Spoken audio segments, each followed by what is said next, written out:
Thank you for joining me, Ashwin Berry, on NMH at 1. In this lunch hour, we will highlight the news making headlines in Namibia and beyond, ranging from current affairs to community stories, sports and economic news. Here are the news headlines. Promoters of illegal financial schemes to face $2 million Namibian dollar fine, $2 billion Namibian dollar road to be completed by May next year, and Chief Electoral Officer interviews commence. Stay with us as we head into the midday news update.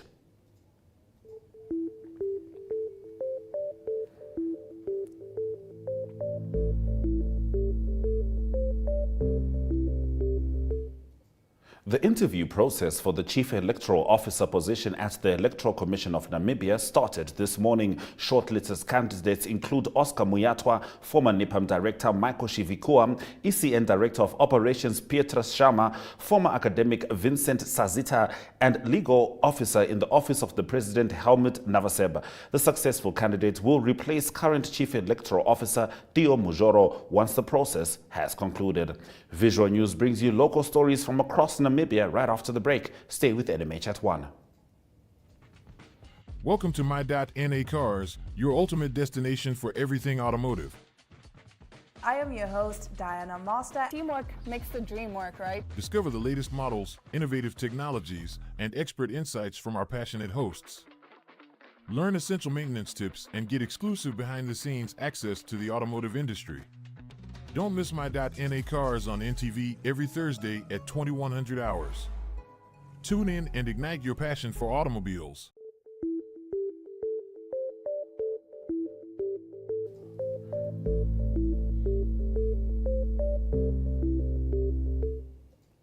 Roads Authority Board Chairperson Lily Brandt says they expect $2 billion Namibian road between Windhoek and Okahanja and Swakopmund to be finalized by May 2024. Elizabeth Joseph was there.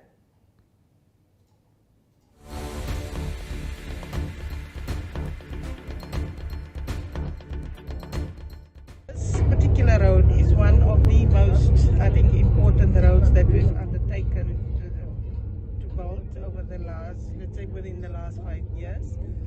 So it's important for us that we finalize this road as soon as possible, at least within, as we plan to finish it by beginning of May or during May next year.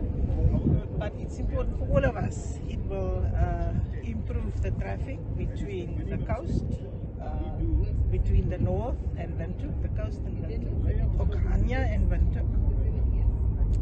We'll see. Well, I think Mr. Lutombi is best placed to highlight all the challenges that we have had with the construction, but there have been the resettlement, the land issue, that where people have claimed land and we had to resettle, negotiate with the councils to resettle. We have had challenges. I've already mentioned the COVID-19 has caused, work that had to be suspended for a certain period of time. Those are the high-level challenges that we've experienced.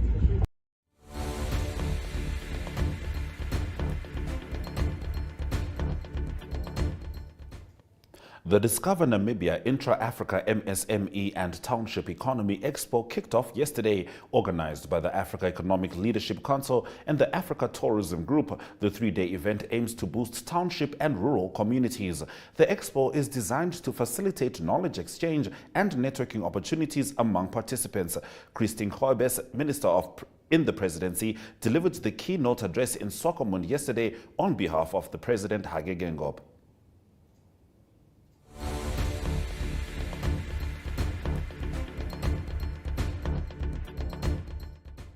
These interventions by government and the private sector are necessary. They champion and domesticate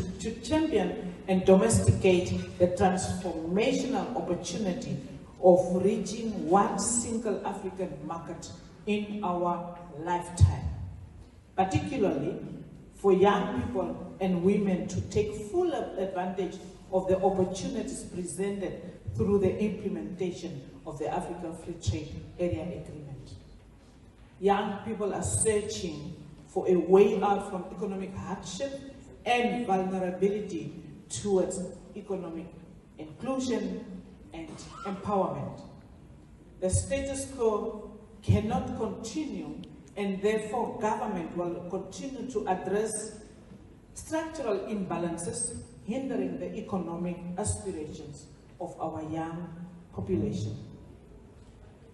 Namibia currently has a large parallel informal economy, which is estimated to be larger than the mainstream economy.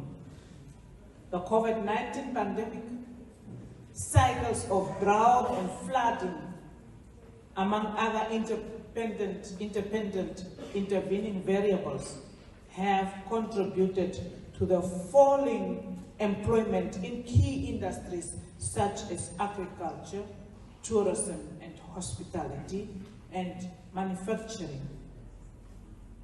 To create new pathways for growth and employment creation, government is pioneering a new synthetic fuels industry with green hydrogen as its derivative.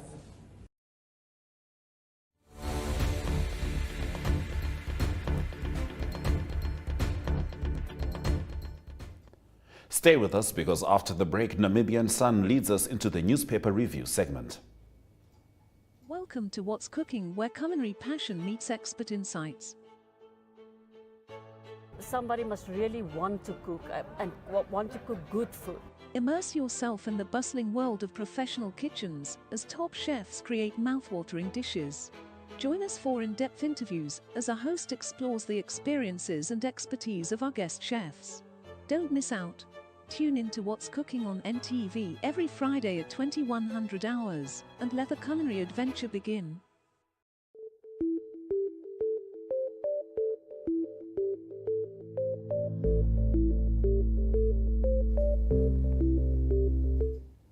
Thousands of villagers who depend on boreholes for water in the Kavango regions have been left to travel long distances in search of water or resort to the Kavango River because of a syndicate targeting borehole water pumps. In 2021, during her State of the Region address, Kavango West Governor Serka Ausiku informed the public that out of 405 villages in the region, 134 of them were without potable water. In her 2023 SORA delivered this month, Ausiku said that the number of villages without potable water now stands at 153, which is an increase of 19 villages without water, despite her acknowledgement that government and private organizations have assisted by constructing new boreholes in various constituencies. 2 Education Ministry employees and an accomplice have been granted bail after their arrest on 21 June for allegedly defrauding the ministry of close to 3 million Namibian dollars between 2018 and 2023. Cornelius Willemse, a 53-year-old stock control officer, and 54-year-old control administrative officer Veronica Hoaxoses, along with 56-year-old businessman Desmond Keyes, were all charged with counts of fraud and corruption. The ministry duo, along with their accomplice, appeared in the Katutura Regional Court on 22 June. Hoaxoses and Keyes were each granted bail of 50,000 Namibian dollars, and Willemse was granted bail of 25,000 Namibian dollars.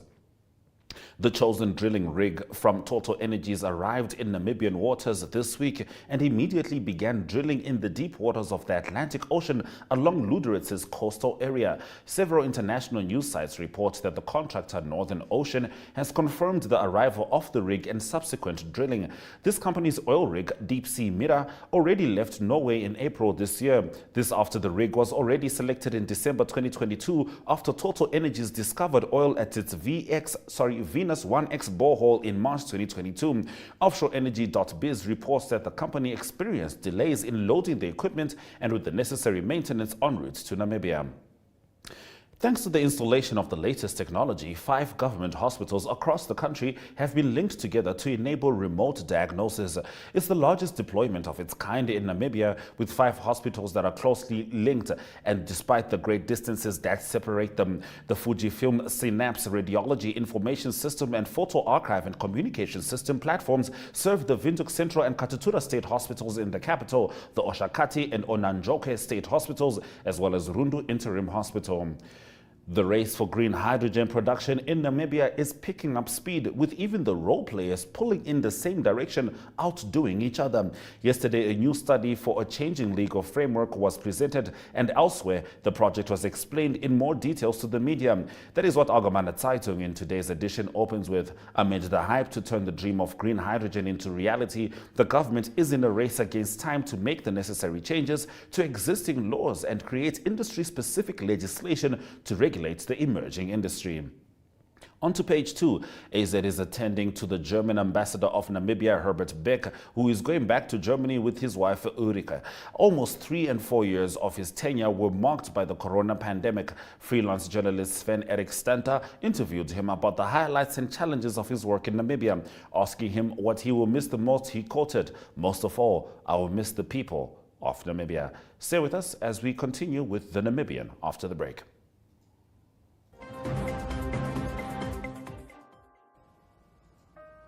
Good evening and welcome to Sunset News on the Hotel.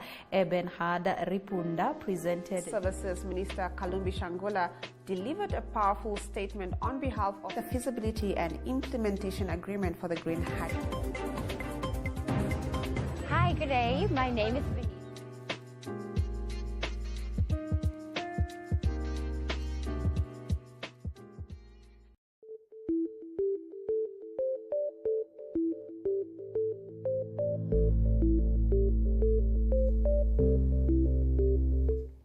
The Namibian leads with health matters as it reports on the experiences of women taking the Depo-Provera contraceptive, which has caused non-stop bleeding for 2 weeks and abdominal pain, headaches and dizziness for one woman. The drug was banned as a contraceptive method in 1978 in the United States due to, among others, cancer concerns.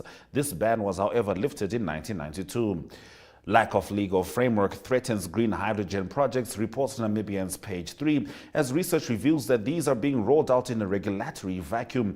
This research has been compiled by Oliver Ruppel from Stellenbosch University and Mahano Katole, a senior legislative drafter at the Ministry of Justice.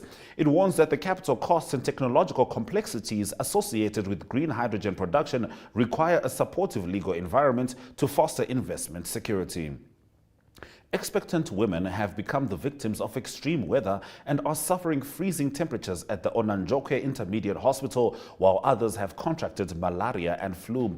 Close to 20 pregnant women are sleeping on the floor at the waiting ward, while 22 pensioners are in distress by sleeping on the icy floor. The pensioners are at this hospital to care for relatives being hospitalized. The waiting ward has 73 pregnant women sleeping on beds, while 20 sleep on the floor. This brings the total number of expectant women at the ward to 93. The incoming board of directors at the Namibian Agronomic Board has been urged to consider escalating prices of goods and services and has thus been urged to keep food affordable. The board has been asked to make this consideration while promoting the development and growth of the entire Namibian agronomic sector, value chains including production, processing, marketing and distribution. On to Market Watch. Total Energies, in partnership with Qatar Energy, Impact Oil and Gas and Namco, have received Wood Mackenzie's Discovery of the Year award for finding the Venus oil prospect offshore Namibia. The Venus discovery, made 3,000 meters of water off Namibia, is truly a play opener that has the entire industry very excited, said Dr. Andrew Latham, Senior Vice President of Energy Research at Wood Mackenzie. Now, people who promote illegal financial schemes will, according to a newly tabled law, be liable to a fine of up to 2 million Namibian dollars. More on this as we head into economic news. Welcome to What's Cooking, where culinary passion meets expert insights. Somebody must really want to cook and want to cook good food. Immerse yourself in the bustling world of professional kitchens as top chefs create mouthwatering dishes. Join us for in-depth interviews as our host explores the experiences and expertise of our guest chefs. Don't miss out. Tune in to What's Cooking on NTV every Friday at 2100 hours and let the culinary adventure begin.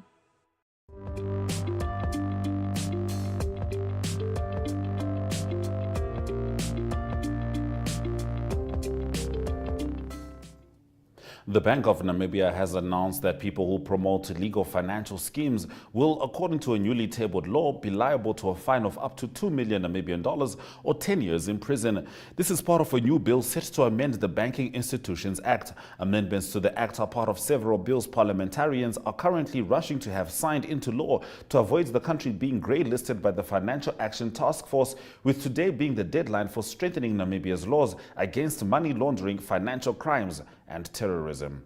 Stay with us as we head into the economic indicators.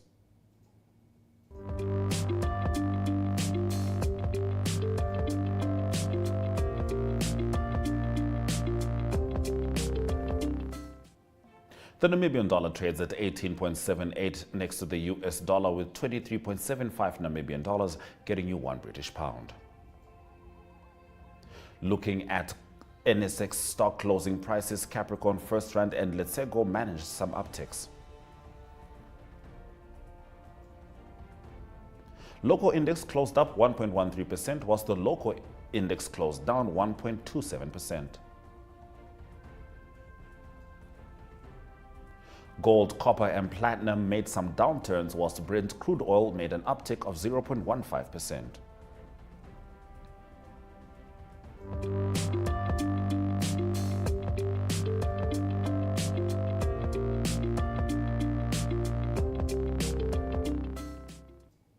At least 7 people are reported to have died from floods in South Africa's KwaZulu-Natal province. Stay with us as we head into news from Africa after the break. Welcome to My.NA Cars, your ultimate destination for everything automotive. I am your host, Diana Master. Teamwork makes the dream work, right? Discover the latest models, innovative technologies, and expert insights from our passionate hosts. Learn essential maintenance tips and get exclusive behind-the-scenes access to the automotive industry. Don't miss My.NA Cars on NTV every Thursday at 2100 hours. Tune in and ignite your passion for automobiles.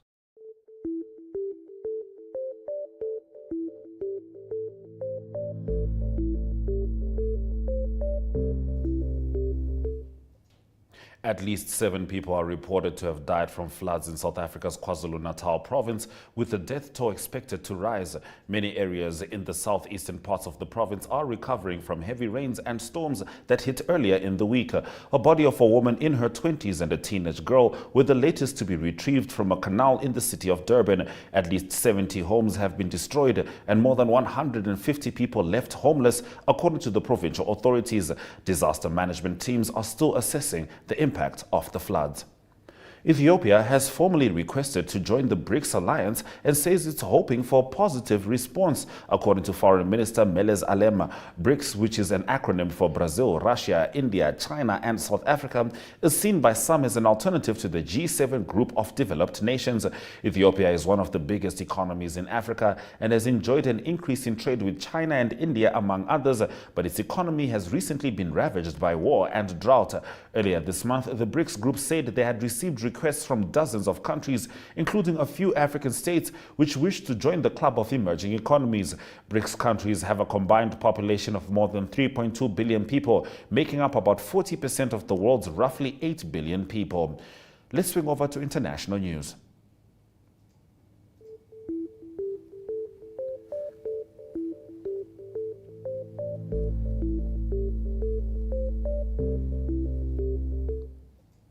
The UK government said it would challenge a court ruling issued on Thursday that blocks its plan to deport asylum seekers to Rwanda, a setback to its controversial bid to cut migrant numbers.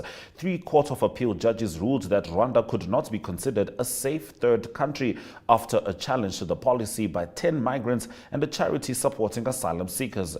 The ruling was welcomed by human rights groups but sparked an indignant response in Kigali, which insisted it met UN standards for the treatment of refugees. UK Prime Minister Rishi Sunak said he respected the court but fundamentally disagreed with the judge's conclusions. We will now seek permission to appeal this decision to the Supreme Court, he said. Tackling asylum claims has become a political headache for Sunak's ruling Conservative government in London, which promises to take back control of the country's borders after the UK left the EU. French President Emmanuel Macron convened his cabinet for a second crisis meeting in 2 days this morning after the most destructive night of nationwide rioting yet in protest at the fatal shooting of a teenager by police. Hundreds of police were injured and hundreds of people arrested, authorities said, as rioters clashed with officers in towns and cities across France, and buildings and vehicles were torched and stores looted. Interior Minister Gerald Darmanin, who deployed 40,000 officers on Thursday night in a bid to quell a third night of unrest, said on Twitter that police made 667 arrests. Violence hit Marseille, Lyon, Pau, Toulouse and Lille, as well as parts of Paris, including the working-class suburb of Nanterre, where 17-year-old Nahel, who was of Algerian and Moroccan descent, was shot dead on Tuesday during a traffic stop. We'll be heading into local sports, starting with the Brave Warriors after the break. Welcome to Active Kids, a daily TV show that sparks creativity, learning, and fun for young minds. With exciting activities and lessons, Active Kids inspires curiosity and a love for learning.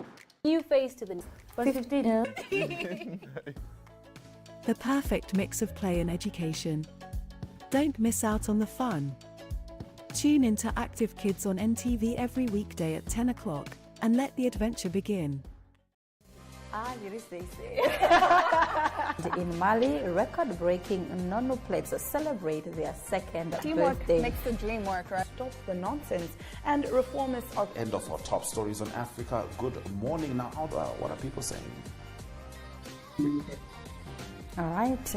I'm now challenged to understand that Zimbabwe only has...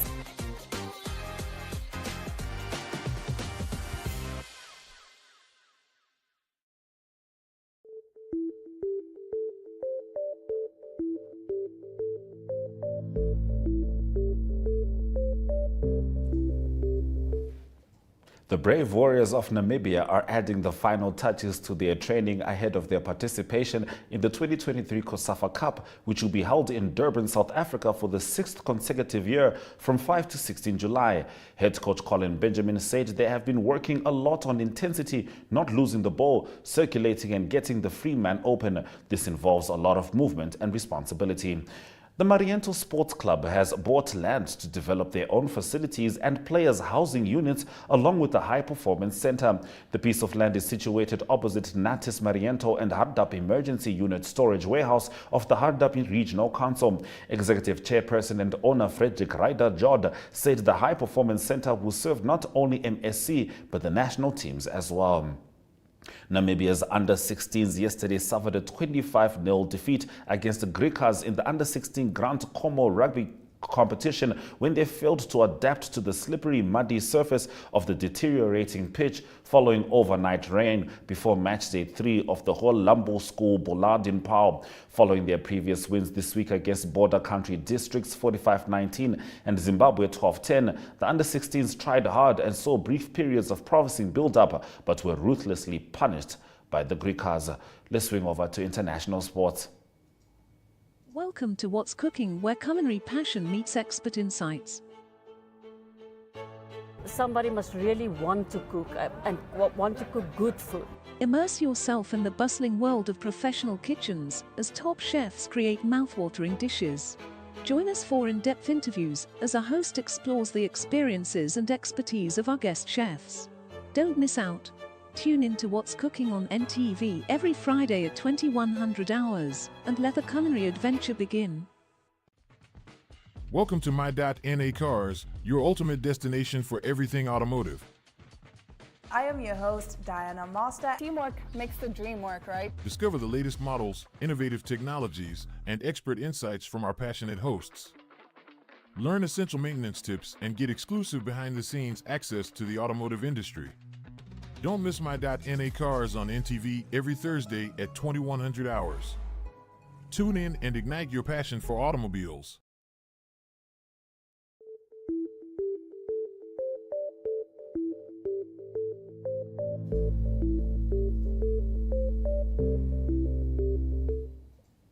Poland's Kamil Marzrak has been suspended for 13 months by the International Tennis Integrity Agency for failing a drug test, it said on Thursday. The 27-year-old was provisionally suspended in late November last year after samples he provided from tournaments in Sofia in September and Japan and Seoul in October were found to contain 3 banned substances. The junior Springboks will need to up their game for the rest of the tournament, head coach Bafana Nhleko admits, after they fell to Italy in their first defeat of the World Under-20 Championships in Paul on Thursday. Competing in horrendous conditions, the SA side lost 34-26 in their second match of the Global Age Group showpiece. And Manchester United have agreed to sign England midfielder Mason Mount from Chelsea for an initial £55 million, according to reports on Thursday. United will pay an additional £5 million dependent on Mount's appearances and success at Old Trafford, the report said. The 24-year-old, whose Chelsea contract is due to expire next year, is understood to have agreed to a 5-year contract with an option for a further year. If you're just joining us, this is NMH at 1, and we'll be back with the highlights. Welcome to What's Cooking, where culinary passion meets expert insights. Somebody must really want to cook and want to cook good food. Immerse yourself in the bustling world of professional kitchens as top chefs create mouth-watering dishes.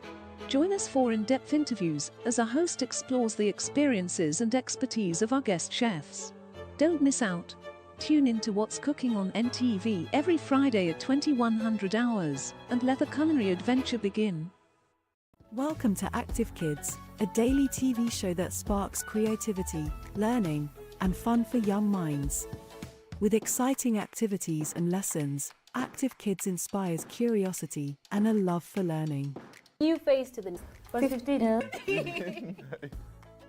The perfect mix of play and education. Don't miss out on the fun. Tune in to Active Kids on NTV every weekday at 10 o'clock and let the adventure begin.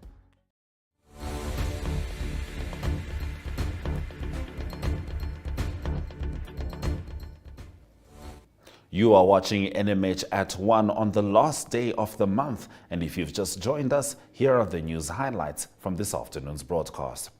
At least 7 people are reported to have died from floods in South Africa's KwaZulu-Natal province, with the death toll expected to rise. The UK government said it would challenge a court ruling issued yesterday that blocks its plan to deport asylum seekers to Rwanda, a setback to its controversial bid to cut migrant numbers. The Mariental Sports Club has bought land to develop their own facilities and players' housing units, along with a high-performance center.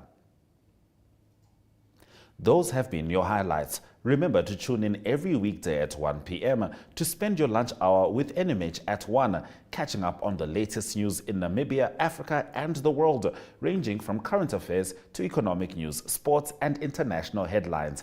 It's goodbye from us in studio.